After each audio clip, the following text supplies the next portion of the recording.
por Democracia TV. En Twitter somos Democracia S. 8:30. Doctora Mariana Yepes, doctor Gonzalo Silva, ¿cuáles son los retos de la nueva ley anticorrupción? Retos que están en poder del sistema judicial ecuatoriano. Es una pregunta bastante genérica para que ustedes establezcan los parámetros de un debate que puede resultar, de hecho va a resultar muy interesante. Estamos mal, ¿no? No sé qué le parezca a usted. O estamos insertando un debate necesario, indispensable, muy positivo en términos de los resultados que genere este gran debate entre judiciales.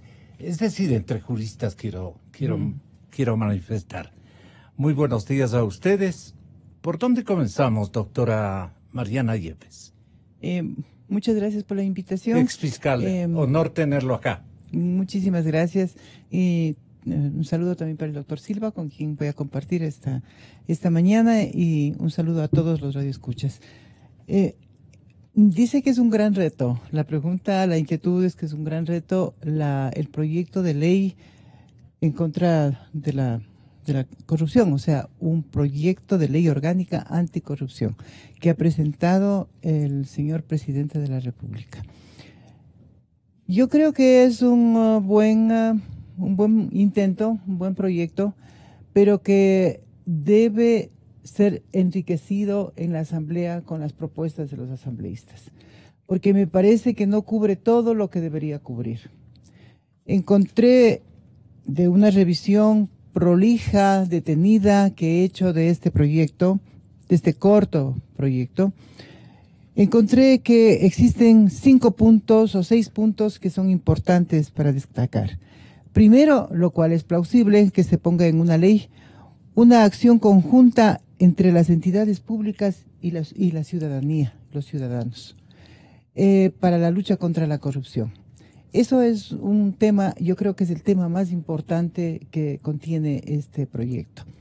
Los ciudadanos estarían, no solamente, según este proyecto, tendrían el derecho en uso del poder ciudadano que tienen de acuerdo con la Constitución, sino también sería un deber de participar en la lucha contra la corrupción. Después existen beneficios para los ciudadanos que colaboren con en la lucha contra la corrupción, que colaboren con la justicia, digamos, ¿no? Estos beneficios serían diferentes, ya sea de aquellas personas que no tienen una relación de dependencia laboral y también para aquellos que están trabajando. Entonces existen beneficios en ese sentido para quienes colaboran en esta lucha que se ha propuesto el presidente y que creo que es un deber de toda la ciudadanía. Luego trata de la acción de repetición en contra de los servidores públicos. Esta acción de repetición yo creo que no es un tema que debería ir dentro de esta ley, porque hay que tener presente que la acción de repetición es en contra de aquellos exfuncionarios o servidores públicos que han violentado derechos de acuerdo con esta ley. En la Constitución de la República, específicamente en el artículo 11, ya se habla de la repetición, de la acción de repetición.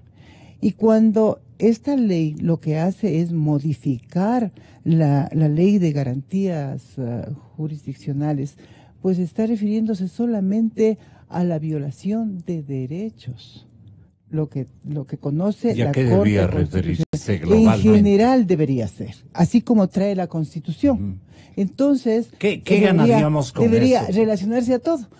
Bueno, ahora existe la repetición, existe. Entonces lo que se está es modificando de alguna forma la ley de garantías jurisdiccionales en ese sentido, pero habría que también mirar hacia dónde se quiere ir. Es lucha contra la corrupción, la acción de repetición en contra de funcionarios que han violado los derechos. Uno de los derechos podría ser el juez que demora en la resolución de un asunto confiado a su decisión. Entonces, ¿ha violado qué? Ha violado la seguridad jurídica, ha violado los plazos razonables. Entonces, el Estado se encuentra obligado a pagar a aquella persona que se siente perjudicada con esta mora, con esta violación de derecho cometida por un juez. Es un ejemplo que le digo, ¿no? Y entonces el Estado plantea la acción de repetición en contra de ese juez. ¿Eso nos está ayudando a la lucha contra la corrupción? No nos estamos yendo por un camino paralelo, diferente, y si ahora tenemos regulado en la Constitución de la República, en el artículo 11, numeral 9, con absoluta precisión, y en base a eso se hacen las acciones de repetición cuando ha habido violación, pero lo que pasa es que muchas veces el Estado no utiliza esa acción de repetición. Esta acción es en contra de los malos funcionarios, que obligan que el Estado pague indemnizaciones a las personas que se sienten ofendidas. Y tenemos otra acción de repetición que es importante. El costo es social. Exactamente, pero eso será lucha contra la corrupción si tenemos nosotros en este momento. Y lo otro, lo que sí trae de novedad que el encuentro es ¿novedad positiva? Una novedad positiva. Primero la de la acción conjunta, de obligar a la ciudadanía que también trabaje en esta lucha, ¿no? La otra es para la identificación y persecución de los bienes de aquellas personas que han cometido delitos relacionados con la corrupción. Eso me parece correcto. Y el otro punto es se modifica los convenios de cooperación eficaz que existe en el Código Orgánico Integral Penal para rebajar la pena de aquella persona que coopera eficazmente, coopera dando caminos para descubrir el delito propiamente dicho, u otras personas que estén involucradas en esto. Entonces, la cooperación también va a aquellas personas que están denunciando actos de corrupción. Entonces, me parece que estaría bien esa ampliación, está bien que se tome en cuenta. Y la otra es la suspensión de la pena para aquellas personas que también están colaborando. ¿Cómo destaca el señor presidente Lenín Moreno, compañeros, los puntos que versa la ley contra la corrupción? Esta ley permitirá, primero, incautar los bienes a los corruptos. Segundo, facilitar la recuperación de dinero mal habido, quitándoselo a quienes lo robaron. Tercero, agilitar los procesos de repetición, esto es, cobrar a los funcionarios responsables del manejo de los dineros públicos. Cuarto, dar una recompensa a quienes brinden información cierta y comprobable sobre dónde está el dinero y dónde están los bienes robados. Quinto, facilitar que aquellos que decidieron en su momento incurrir en un soborno puedan denunciar por una vez sin sanción a los funcionarios que se llevaron esa plata. Sexto, proteger a los denunciantes de cualquier tipo de retaliación o de acoso. Séptimo, a partir de la aprobación de la ley, quienes tengan a su nombre bienes que no les pertenezcan tendrán un plazo de 90 días para informar quiénes son los verdaderos propietarios. Si lo hacen en ese plazo, no serán castigados por enriquecimiento injustificado. Mientras todos los gobiernos ofrecían luchar contra la corrupción, en nuestro gobierno, con solo confiar en una justicia independiente, hay más de 20 altos funcionarios sindicados o presos por actos de corrupción. Estoy poniendo todo mi esfuerzo y capacidad en esta lucha contra la corrupción. Sin embargo, solo si en el corazón y en la mente de cada uno de nosotros hay un compromiso por emprender una verdadera cruzada por la decencia, por la honestidad, por la transparencia, por la solidaridad y la amabilidad, lograremos lo que tanto anhelamos. Justa o extremada sensibilidad de la titular de la Corte Nacional de Justicia, la doctora Paulina Aguirre, comparece ante los ciudadanos bastante molesta, colérica, tensa y preocupada por un montón de jueces y especialmente de fiscales de los que ustedes, los abogados que todos los días elaboran reclamos a nombre de los clientes, que somos los ciudadanos, y que se quejan precisamente de los fiscales, se introducen algunos jueces, como que estamos hablando, ellos son magistrados, ellos son jueces, ellos elaboran sentencias, pero en base a los informes que los fiscales, en base a las investigaciones que el estamento fiscal ejercita en cada caso. Entonces, me parece a mí que la doctora Paulina Aguirre, a quien le lidiamos todo el día para que tenga la bondad de acompañarnos, haya reaccionado de esta manera.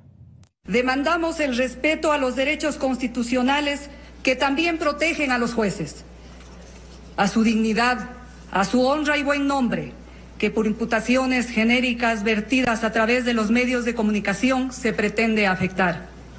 De existir actos de corrupción, insistimos una vez más, se los transparente, se los juzgue y sancione en un debido proceso. Nuestras cuentas están abiertas, nuestros patrimonios están en la hoja de la Contraloría. Nosotros, cuando hacemos la declaración juramentada, como todos los servidores públicos, autorizamos para que se abran las cuentas, que se investigue lo que se quiere investigar. Evaluación que aún no se ha iniciado, por tanto, al no conocer sus resultados, no puede anticiparse criterio al decir que saldrán varios jueces, muchos, todos, pocos o ninguno. ¿Cómo le parece a usted la cólera de Paulina Aguirre? Gracias, Doctor Gonzalo Silva. Gracias, Gonzalo, por la invitación. Un saludo cordial a la doctora Mariana Yepes y a la ciudadanía. No es una cólera de la señora ministra. Yo creo que es una exposición frontal, firme, cuestionando, sin duda al Consejo de la Judicatura. Sin duda al Consejo de la Judicatura. ¿Y por qué debe cuestionar? Porque dice que van a evaluar a la Corte Nacional, ex Suprema, ¿no es cierto?, en razón de que el señor doctor Marcelo Merlo ha manifestado y públicamente la serie de cuestionamientos que ha tenido la Corte y que amerita que ésta sea evaluada. Pero los procesos evaluatorios no son los que se proponen, porque primero ni se enfocan, ni se dicen, ni se exponen, nadie conoce. En una invitación que hizo la Universidad Católica del Ecuador hace unos 2 meses más o menos, invitaron públicamente a los abogados para que comparezcan a exponer ante el Consejo de la Judicatura cuáles eran sus preocupaciones. Yo asistí. Y estuvo presente el señor doctor Marcelo Merlo, el señor doctor Albán, la señora doctora Porras.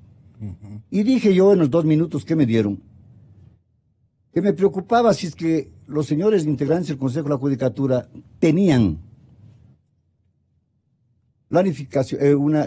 preparado una planificación estratégica y metodológica a implementarse a corto, mediano y largo plazo en la Administración de Justicia.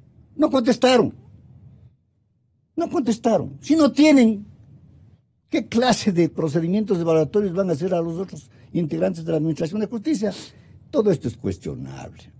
Hay que tomarle al toro por los cuernos, pero de otra manera, no de la que se pretende hacer. ¿Y qué le hirió en el alma a Paulina Aguirre? Yo no creo que le hirió en nada. Lo que ella está diciendo. Pero note usted, no, lo que está doctora Paulinita, lo que está diciendo repetirle al doctor Silva. Demandamos el respeto a los derechos constitucionales que también protegen a los jueces, a su dignidad, a su honra y buen nombre, que por imputaciones genéricas vertidas a través de los medios de comunicación se pretende afectar. De existir. Esto es lo que dijo Paulina Aguirre, en base a lo que seguramente el doctor Merlo formuló. No le podemos en este momento ubicar al doctor Marcelo Merlo. Parece que tiene ocupados sus teléfonos de domicilio y el teléfono celular personal que poseemos en nuestro archivo. Pero esto es lo que dijo en alguna ocasión reciente. No, en alguna ocasión, hace rato, ¿no? Recientemente, Marcelo Merlo dijo, con preocupación. Supongamos que al hacerse la evaluación a la Corte Nacional, vamos a un extremo. Más de la mitad son cesados. La terna provendría de una Corte que está, a su vez, en un momento de evaluación. Esto es lo que dijo... A ver, Gonzalo. La doctora Aguirre lo que está manifestando es, nosotros ingresamos a la función judicial, en otras palabras, en base de merecimientos y de oposición, a través de los instructivos, manuales o reglamentos preparados. Es decir, esto está arreglado constitucionalmente y orgánicamente.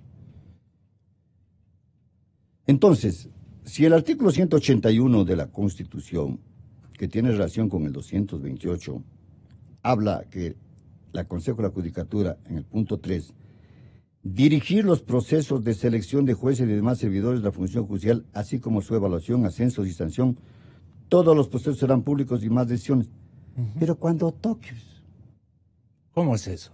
La Corte Nacional tiene un proceso de Cuando renovación cada 3 años, Ya. ¿no es cierto?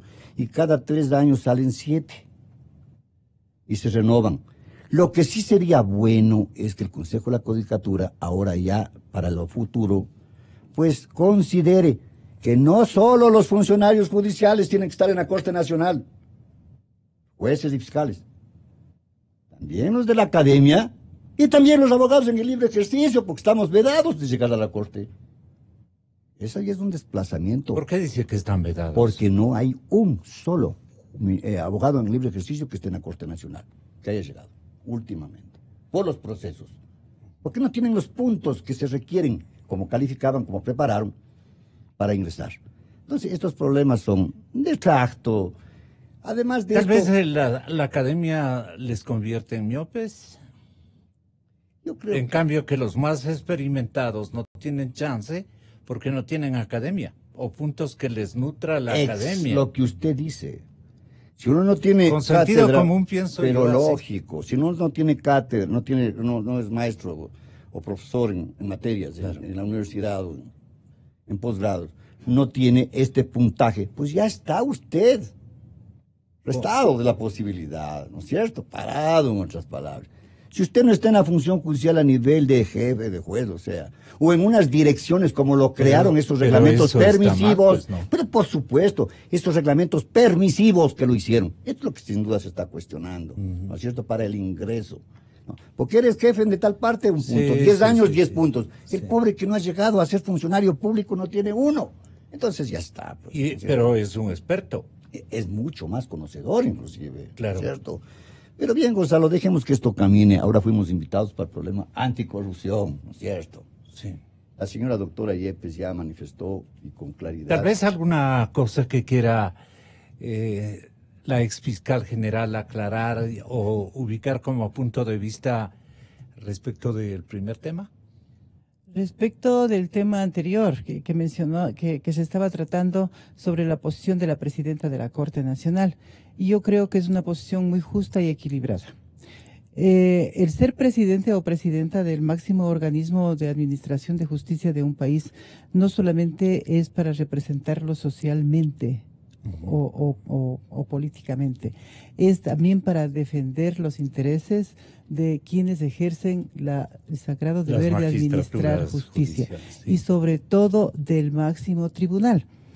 El máximo tribunal de justicia, que es la Corte Nacional, y está bien que ella salga, de seguro está respondiendo a un clamor, a un interés de todos los integrantes de la Corte y también de los presidentes de las Cortes provinciales, o sea, de las Cortes provinciales en su totalidad, porque de lo que se vio en la televisión, todos ellos estuvieron presentes. Sí. ¿Y de Según qué? la Constitución, el 178 alude que la Corte Nacional de Justicia es la primera dimensión. Así es la primera autoridad Jerarquía. de la función Claro. judicial. Porque no olvidemos que la función judicial tiene órganos jurisdiccionales y un órgano administrativo y de control disciplinario. Este órgano administrativo es el Consejo de la Judicatura. Pero el órgano más importante porque la columna vertebral de la función judicial es la administración de justicia. La razón de ser de la función judicial es administrar justicia y la cabeza es la Corte Nacional. Luego vienen los otros tribunales y juzgados que también, son existen juzgados dentro. de paz. No, después vienen los juzgados de paz. Los tribunales juzgados que establecen la ley. Y los juzgados de Ya. paz, que es aparte. Y también están dentro de la función ¿Y las judicial. cortes provinciales? Las cortes, exactamente, También le tienen estoy su manifestando. Sí, jerarquía, está ¿no? la Corte Nacional, están las cortes provinciales, los tribunales distritales, los tribunales de garantías penales, los juzgados de todas las materias y los juzgados de paz. Ese es el orden de la administración de justicia. Luego vienen unos órganos autónomos que en mala hora fueron incluidos dentro de la función judicial. Pero Y ¿por esto qué es la se toma- Fiscalía General, se toma esta el es la duelo Defensoría Pública. y dice, ahí están nuestras cuentas. Pero ustedes naturalmente, pueden ganar. ¿por qué? Porque Pero dice yo el creo signo que de es que descontento. hay que mirar con absoluta imparcialidad, hay que mirar con objetividad. La A ver. posición de la presidenta necesariamente Es defender era de al grupo. defensa de la institucionalidad, porque si se está atacando en esa forma de que todos son corruptos, se está afectando la institucionalidad de una función tan importante como es la administración de justicia. Pero la que no queja es de solamente los es fiscales, eso, no de los no magistrados. está hablando de los fiscales. Ella no está defendiendo a los fiscales, Ajá. ni está saliendo Buena por el cuero de los aclaración, fiscales. muy buena Habla de aclaración. la Corte, Ya. porque cuando el Consejo... Mal hizo Marcelo cuando Merlo en yo no referirse quiero a quiero los- mencionar No, claro. absolutamente quién hizo mal, pero ¿cómo nace esto? Nace porque el Consejo de Participación Ciudadana dice, acelera el nombramiento del Consejo de la Judicatura. Ujú. Entonces viene esto de la evaluación urgente, porque a lo mejor sí estaba en el proyecto del Consejo de la Judicatura Transitorio hacer la evaluación de la Corte Nacional, de los miembros de la Corte Nacional, pero entonces le urge hacer porque ya va a nombrar el nuevo Consejo de la Judicatura. Pero ahí hay una situación muy delicada, que el Consejo de Participación Ciudadana debe elegir, previo a su proceso, a los integrantes del Consejo de la Judicatura, siempre y cuando estén debidamente integrados los órganos que van a preparar las ternas a enviar para su conocimiento. No tenemos fiscal general, es encargado. No tenemos defensor público, es encargado. Tenemos la Corte Nacional, sí, tenemos el Ejecutivo y el Legislativo. Entonces, si no tenemos fiscal general y si no tenemos defensor público, a mi entender el Consejo de Participación Ciudadana debe primero preocuparse de estas designaciones para que de luego venga las designaciones del Consejo de la Judicatura, porque de lo contrario, mañana pasado van a iniciar los juicios declaratorios o declarativos de nulidad o de inconstitucionalidad por sus designaciones. El fiscal general es principal el que tiene que mandar, no el encargado. El defensor público es el principal, no el encargado. Ya. Entonces, primero, preocupémonos de lo principal para luego de lo accesorio. Están de acuerdo. No estoy de acuerdo.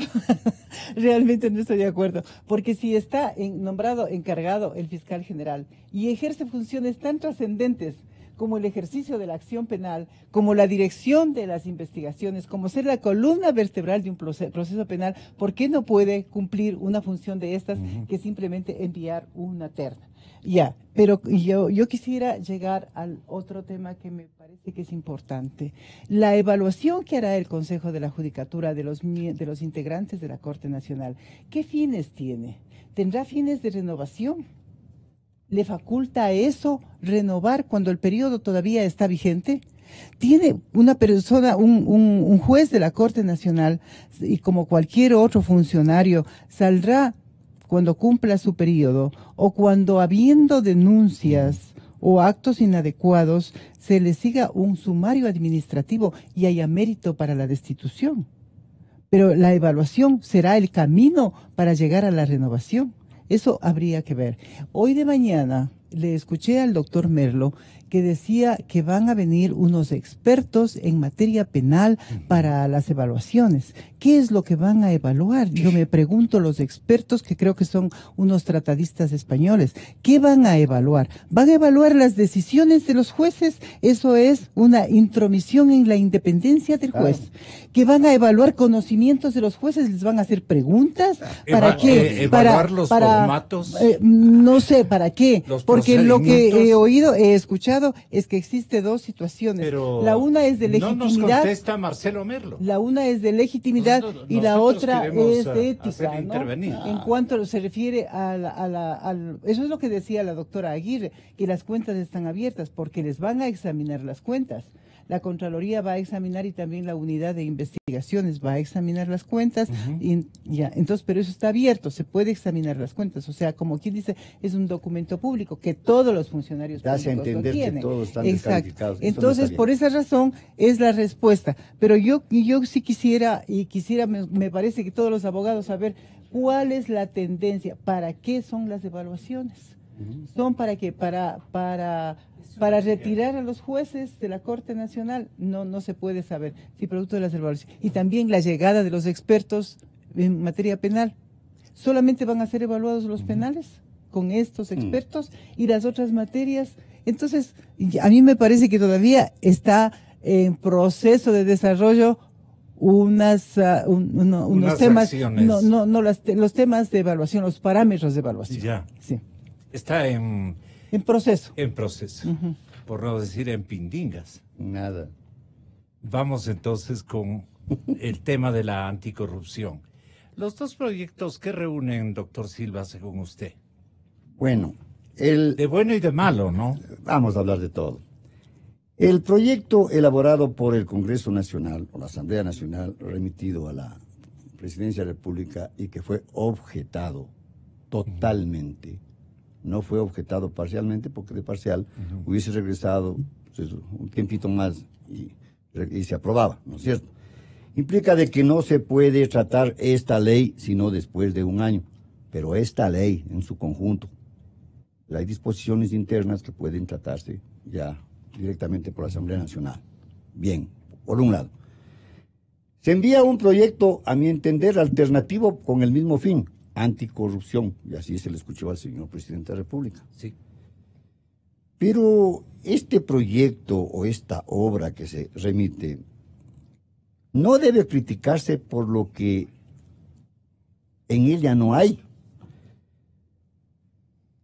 sino lo que figura con error, con insensatez de parte en este proyecto. Y le voy a demostrar por qué. ¿De quién es el error y la Al haber insensatez? preparado este proyecto el Gobierno Nacional y enviado a la Asamblea Nacional. ¿Por qué razón? Porque se dice de que este proyecto es para recuperar el dinero robado o mal habido. Siendo un proyecto de esta naturaleza, en el cual se incluyen dineros a recuperar, debió el señor presidente enviar con el carácter de urgente y económico a la Asamblea Nacional. ¿Por qué económico? Porque es recuperación de dineros para el Estado. Con el objeto de que se trate en 30 días, se está en 30 días todo esto. Pero no, señor, presentan con el carácter ordinario dilatadamente a que se conozca en la Asamblea Nacional que durará 1, 2 años que sabemos este tratamiento. Pero ¿Por qué sería razón? un error de bulto, ¿no? Si Pero es que completo. Pero es que esto tenían que enfocarle y analizar Sus y exponer al asesores. señor presidente. Claro. Sus asesores. Para eso están ahí. Pues. lógico. Decirle cómo puede. Va el Mándale proyecto con el carácter de de urgente económico por razón urgente. económico. Por supuesto. Claro. Entonces, ¿qué es lo que va a pasar? Dejaron ahí en Porque la... esta sería la solución Desde luego. para parte. la iliquidez de la caja Parte, fiscal, para parte. todas las necesidades del gobierno. Porque va a ir, ya llegó a la Asamblea, la señora presidenta cogerá o recuperará esa documentación, enviará al CAL, el CAL a la siguiente comisión. ¿Cuándo? Y si fueron birlados o burlados, desconocidos, el trabajo que efectuaron en el Congreso Nacional, a través de la Comisión de Justicia, no van a hacerlo tan fácilmente en favor del gobierno esto. Seamos un poquito, por eso digo, insensatez ejecutiva. Bien. Hay Por otro lado, dineros que pueden ser recuperados emergentemente. ¿cuáles? Unos que han depositado, por ejemplo, en Banca de Miami. Gonzalo, aquí lo que en este proyecto lo que se dice es lo que estamos manifestando. Por otro lado, debo exponer y públicamente que esto no se aclara, ¿no es cierto? Porque la señora Pesantes fue para la foto a la Asamblea Nacional. Tenía que decir que este proyecto o esta ley, cuando se apruebe, recién se implementarán todos ejecutivamente para recuperar los dineros. Porque la ley en el campo civil y más en el campo penal no es retroactiva solo en lo positivo para el reo, pro reo, ¿no es cierto? Entonces, ¿qué es lo que acontece? Que se dice de que a través de del comiso, que ya quedó a un lado, no, ahora hablamos de la incautación. ¿Cuándo? Si la ley, el Código Orgánico Integral Penal ya contempla la figura de la incautación para los delitos para los dineros mal habidos sobre drogas, lavado de activos, enriquecimiento ilícito y privado. ¿Por qué no le incluyeron como una reforma a o un añadido a este artículo de la incautación el peculado, el cohecho, la concusión? Allí está el dinero, ¿no es cierto? Hablan del testaferrismo, pero en parte, simplemente de que el que denuncia se beneficiará del 20%. Además, pues en otros artículos, de que se beneficiarán, de que el delator no será sometido a ninguna causa, de que el que soborna o ha sido partícipe del soborno, no, por primera vez, no será sometido a un juicio. Es decir, el mismo gobierno y el mismo Estado está creando la impunidad en los delitos. ¿Por qué? Está yéndose contra los fines específicos del derecho penal, que son restrictivo, punitivo y reparativo. Esto deben explicarle al señor presidente de la República, ¿no es cierto? Pero él dice, estos son mis puntos en que yo... Pero por supuesto es que lo dice y de buena manera, porque él considera así. Esta ley permitirá, primero, incautar los bienes a los corruptos. Segundo, facilitar la recuperación de dinero mal habido, quitándoselo a quienes lo robaron. Tercero, agilitar los procesos de repetición, esto es, cobrar a los funcionarios responsables del manejo de los dineros públicos. Cuarto, dar una recompensa a quienes brinden información cierta y comprobable sobre dónde está el dinero y dónde están los bienes robados. ¿Por qué en esta propuesta no se dice, señores, deroguen la parte final del artículo 581 del Código Orgánico Integral Penal sobre la procedibilidad que debe de venir de la Contraloría hacia la Administración, hacia la Fiscalía, en los delitos de peculado y enriquecimiento ilícito? Es una sobreprotección a los delincuentes funcionarios públicos, Gonzalo. Esta es la verdad. Deme el 581 del Código Integral, Entonces, por favor. ¿qué es lo que acontece? Con esta sobreprotección, ¿no es cierto? Continuamos con lo mismo. Porque si se elimina o se deroga este requisito de la procedibilidad, ¿no es cierto? 581. Si se elimina este requisito de la procedibilidad, podemos incluirlo o añadirlo a la incautación ya sin problemas, ¿no es cierto? ¿Qué es lo que dice? ¿Qué es lo que se dice ahora? Formas de conocer la infracción penal, sin perjuicio de que la o el fiscal inicie la investigación. La noticia sobre una infracción penal podrá llegar a su conocimiento por denuncia. Cualquier persona podrá denunciar la existencia de una infracción ante la Fiscalía, Policía Nacional o personal del sistema integral o autoridad competente en materia de tránsito, lo que directamente pondrán de inmediato en conocimiento de la Fiscalía. 2. Informes de supervisión. Los informantes de supervisión que efectúan los órganos de control deberán ser remitidos a la Fiscalía. Y 3. Providencias judiciales, autos y sentencias emitidos por las o los jueces o tribunales.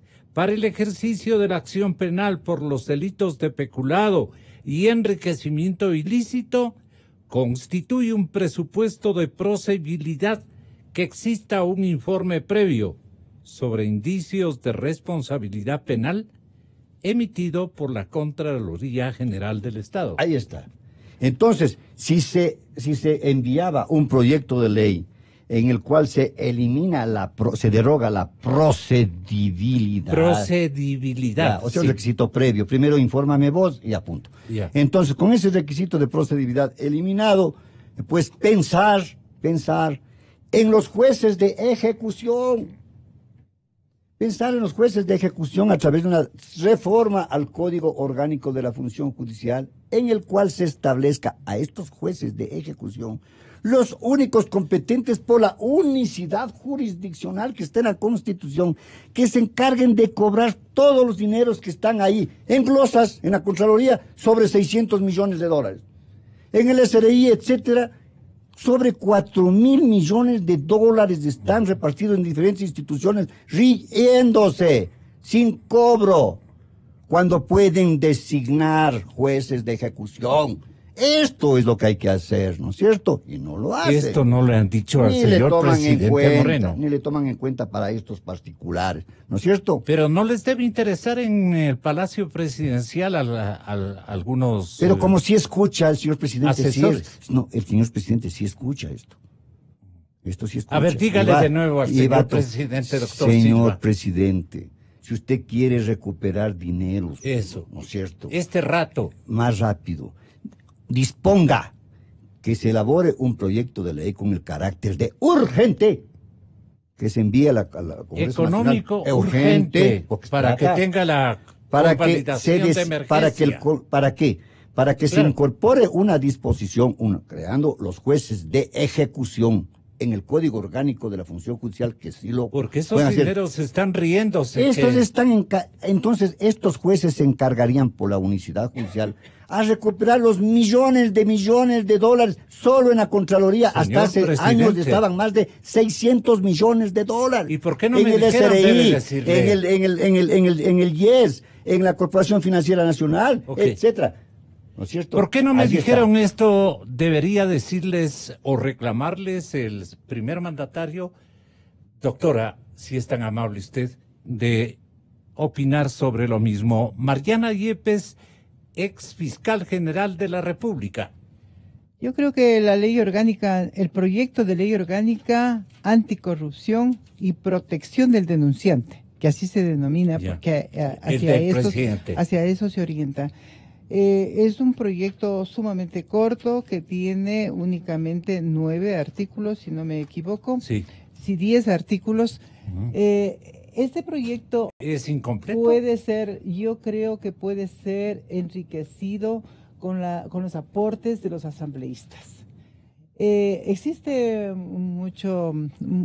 podríamos decir, mucha crítica por parte de ellos que dicen que se ha quitado ciertas disposiciones que eran importantísimas. ¿Por qué no incluir esas disposiciones en este proyecto? Además existe, para poder cobrar los dineros de las personas que han cometido delitos de corrupción y que están en bancos internacionales, en otros países, por ejemplo, existen convenciones internacionales que deben ponerse en ejecución y que el Ecuador ha firmado esas convenciones. Hay una convención internacional de lucha contra la corrupción. Eso significa que sí puede ser aplicada y puede perseguirse los dineros que existen en otros países. Además, el Estado ha firmado convenios de cooperación judicial. La Fiscalía sabe perfectamente, y yo creo que se encuentra en ese camino la Fiscalía, que se encuentra en colaboración con otros países para poder por lo menos detectar dónde están los dineros y poder perseguir esos dineros, productos de los delitos derivados de la corrupción. Que Paul está tras de Porque esos? he escuchado noticias en ese sentido, que si que ha viajado delegados o fiscales que tienen a su cargo estos delitos, han viajado a otros países y saben que atrás de los dineros, ¿no? Entonces me parece que eso es un tema, y un tema que mencionó Pero también está aquí, haciéndolo bien, pues. y yo creo que entonces, está haciendo bien. el Yo Ministerio Público. creo que la Fiscalía, porque ahora ya no se llama Ministerio Público, Ya. la Fiscalía lo está haciendo bien. En ese sentido, ¿no? Veamos ahora cómo continúa. Hoy mismo Pero hay- escéptico le veo al doctor Silva. Bueno, yo creo que todos somos escépticos, porque yo no estoy entusiasmada tampoco ni positiva en eso. Yo estoy indicando ¿Qué que tratan? ¿Están tapando estas medios, cosas? que existen medios como para tampoco me atrevería. O son temerosos de que existen haya una medios reacción. para poder perseguir O los sea, delitos. ¿no es falta cierto? valentía. Perseguir los dineros. Existe, a lo mejor falta decisión, una decisión firme, pero sí falta también el marco jurídico adecuado. ¿Qué sabemos de amenazas? El doctor Silva aquí Son miles de mencionó, millones de dólares. sí, pero yo estaba mencionándole que faltaba un marco jurídico, y una de esas cosas es, para perseguir de inmediato, es la supresión de ese requisito de procedibilidad, que es el informe previo de la Contraloría. La Contraloría está trabajando, y está trabajando debidamente en los últimos tiempos.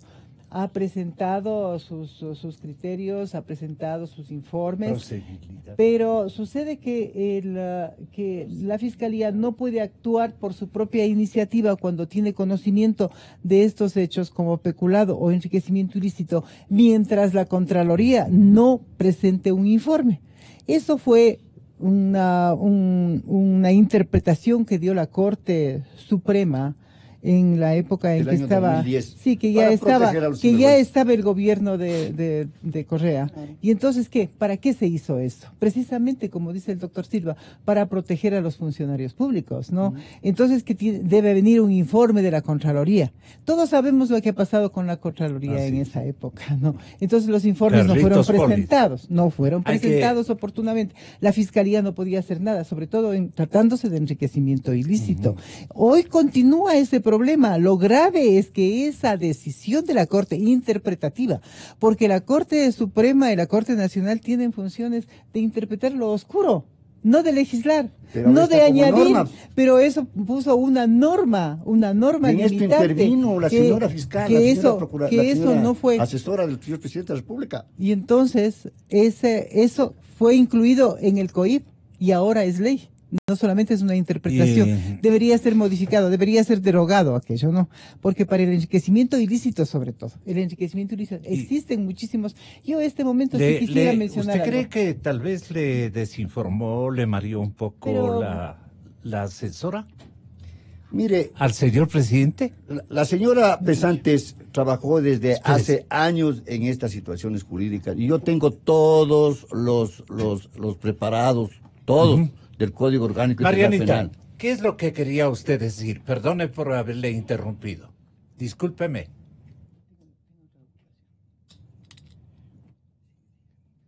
Entonces, al incluirle como norma esta disposición en el Código Orgánico Integral Penal, continúase el favorecimiento para todos los servidores públicos que han dilapidado nuestros dineros. Yo he manifestado y sostengo de que basta una decisión en resolución del fiscal general del Estado que diga: la Constitución de la República a mí me faculta en autonomía e independencia como titular de la acción penal, ¿no es cierto?, disponer que se inicien las indagaciones e incluso las instrucciones en el campo penal, por supuesto, sobre esta clase de delitos. Y no se lo hace, no se lo hace. Tenemos más de 5,000 anuncios, informes de Contraloría General del Estado con presunta responsabilidad penal más de 5.000. Esto es ofensivo para un país. Entonces, habría que designar a fiscales que digan hasta qué monto están estos 5.000, para ver si es que llegamos a 20.000 o 30.000, que han de ser la mayoría, y actuar con la mínima intervención penal y recuperar la plata en forma inmediata. Y a sostén de que nunca más van a ser funcionarios públicos y que además, como punición, ellos colaborarán en trabajos comunitarios. Esas son formas de actuar en favor de la justicia y en favor de la viabilidad económica de un país. ¿Cómo puede explicar Gonzalo, o explicarse a la ciudadanía, que tengamos cerca de 40.000 presos? Pobre gente ahí hacinada, hasta nomás son seres humanos, cuando se podría aportar con disposiciones de ley que sean luego pues concebidas en la Asamblea Nacional, conocidas y resueltas, en las que permitan que los delitos o las contravenciones de policía ya no sean punitivas, restrictivas, o sea, que vayan a la cárcel, sino solo con multa. ¿Por qué mandarle a la cárcel? ¿Por qué mandarle a la cárcel a los contraventores de tránsito? No, ahí no está, señor. ¿Por qué no eliminar el proceso abreviado? Allí están soluciones. Si usted deroga el campo de la acción penal privada, pasa a ser contravencional, pues usted va a tener no menos de unos 10 a 15.000 presos sumados a las reformas que están afuera. Son 15.000 presos por $500 mensuales que dice la señora ministra de Justicia que cuesta. Para mí cuestan más, pero pongamos 500. Son $7,5 millones de dólares mensuales por 12. Es el costo de la subida de la gasolina súper. Así hay que pensar, Gonzalo. Pero esto no quieren hablar, pero yo sí tengo la potestad, y gracias a su invitación, para hacerlo y públicamente.